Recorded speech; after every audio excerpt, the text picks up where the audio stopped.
చంద్రబాబు నాయుడు గారి సర్కార్ వ్యవహార శైలి ఎట్లుంది అంటే, వాళ్ళు ఏదైనా ఒక నిర్ణయం తీసుకుంటే, ఆ నిర్ణయం మీద ఎంత వ్యతిరేకత వచ్చినా, అరే మళ్ళీ పునఃసమీక్షించుకుందాం, లేకుంటే ఆ నిర్ణయం మీద వెనక్కి పోదాం అటువంటి ఆలోచన కూడా చేయరు. బహుశా వాళ్ళ నెత్తి మీద కిరీటాలు ఏమైనా కింద పడతాయేమో తెలియదు. చాలా చాలా విషయాల్లో మొన్నటికి మన మెడికల్ కాలేజీలు పీపీపీ అంటూ ప్రైవేట్ వాళ్ళ యాజమాన్యంలోకి తీసుకెళ్లడాన్ని ఎంత వ్యతిరేకిస్తున్న జనం, దాని మీద గుడ్డిగా ముందుకెళ్లాలని చెప్పి నిర్ణయం తీసుకుంటూ ఉన్నారు. ఇట్లాంటివి చాలా. తాజాగా ఈ బీచ్ స్టాక్స్ బీచ్లలో ఏమంటారు మందు తీసుకొని రావడం మొదట పైలట్ ప్రాజెక్ట్గా అంటున్నారు. 12 జిల్లాల్లో ఏమో గుర్తించిన ప్రాంతాల్లో విశాఖ ఈ సూర్యలంక బీచ్లలో ఏర్పాటు చేస్తున్నారట.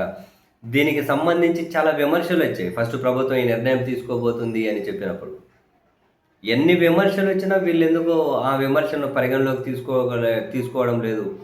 పైగా విశాఖ ఎంపీ గారిని చూశాం కదా, ఎవరు మందు తాగరా, మందు ఆపుకొని ఉంటారా, నేను ఇట్లా పెడితే ఎట్లుంటుందంటే ఎంతమంది లైక్ చేశారు, ఇలా మాట్లాడుతూ పోతూ ఉన్నారు. సరే, ఎట్టకేలకు ప్రభుత్వం దీనికి సంబంధించిన గైడ్ లైన్స్ని ఎప్పటి నుంచి నోటిఫికేషన్ ఇస్తారనే దాన్ని మొత్తం కూడా విడుదల చేసింది. సో వాళ్ళు దీని మీద ముందుకు వెళ్ళాలని చెప్పి చాలా స్ట్రాంగ్గా నిర్ణయం తీసుకొని ముందుకెళ్తూ ఉన్నారు. సో అసలు నిజం చెప్పాలి అంటే బీచ్లలో నిపుతో చెలగాటం ఆడుతూ ఉన్నట్లే. ఇప్పటికే మనోళ్ళు ఏడైనా ఒక బార్ ఉంటేనో వైన్ షాప్ ఉంటేనే ఆ చుట్టుపక్కల ఎంత న్యూసెన్స్ ఉంటుందో సీరియస్లీ మనం చూస్తాం. ఇప్పుడు బీచ్లలోనే పొద్దున్న 8 నుంచి రాత్రి 8 వరకు బీచ్ స్టాక్స్ అన్ని ఏర్పాటు చేస్తే ఎంత పెద్ద ఇష్యూస్ తెలుసా ఇవి. జనం ఏమన్నా ఫ్యామిలీస్ రెగ్యులర్గా రాగలుగుతారా, ఎట్లా వస్తారో, న్యూసెన్స్ ఉంటుందా? బీచ్ స్టాక్స్ ఏర్పాటు చేసే న్యూసెన్స్ లేకుండా ఎట్లుంటుంది నాకు అర్థం కాలే. వేస్ట్ మేనేజ్మెంట్ ఏం చేస్తారు, టాయిలెట్స్, నీళ్ళ సౌకర్యము, పోనీ ఇదంతా ఎట్లా మేనేజ్ చేస్తారు? అంత పర్యావరణ సమస్యలు రావా, న్యూసెన్స్ క్రియేట్ అవ్వదా, ఫిషర్మెన్కి ఏమి ఇబ్బంది రాదా? చాలా చాలా ఇష్యూస్ ఉంటాయి. అసలు టాయిలెట్ లాంటివి ఎట్లా నిర్వహిస్తారు? కానీ అక్కడ వాళ్ళు ఎక్కువ లాభాలు ఆశిస్తారు కదా. సో బై డిఫాల్ట్గా అక్రమ అమ్మకాలు లేకుంటే ఓవర్ సర్వింగ్ ఇట్లాంటివి ఏమి ఉండవా? మనోళ్ళు అంత సిస్టమేటిక్ ఉంటారా? ఎన్ని సమస్యలు. అసలు బీచ్లలో ఫ్యామిలీస్ ఇంకా ప్రశాంతంగా పోలేరండి.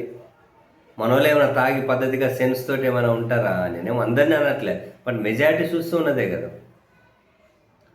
పర్యావరణ సమస్యలు కానీ బ్రహ్మాండంగా వస్తాయి, రాకుండా ఏడుంటాయి. మరి ఎందుకు ఈ ప్రభుత్వం నిర్ణయం తీసుకొని గుడ్డిగానే ముందుకెళ్తుందో. రాష్ట్రంలో వీళ్ళు ఎలగబెట్టాలి అంటే వీళ్ళు చేయాలనుకుంటే చాలానే ఉన్నాయండి. ఇప్పుడు టూరిజాన్ని డెవలప్ చేయాలనుకుంటే కేవలం మందు అమ్మడం ద్వారానే టూరిజం డెవలప్ అవుతుంది అని మరి ఈ సలహా ఎవరిచ్చారో ప్రభుత్వానికి తెలియదు. కానీ మంద మీదనే టూరిజం అట్రాక్ట్ అవుతుందా? మంద మీదనే టూరిజం పెరుగుతుందా?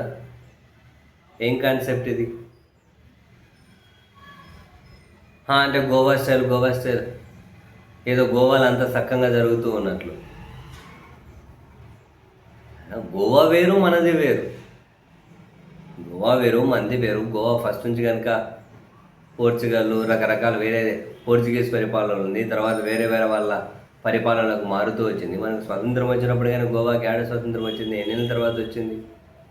అక్కడ కల్చర్ కూడా డిఫరెంట్ ఉంటుంది.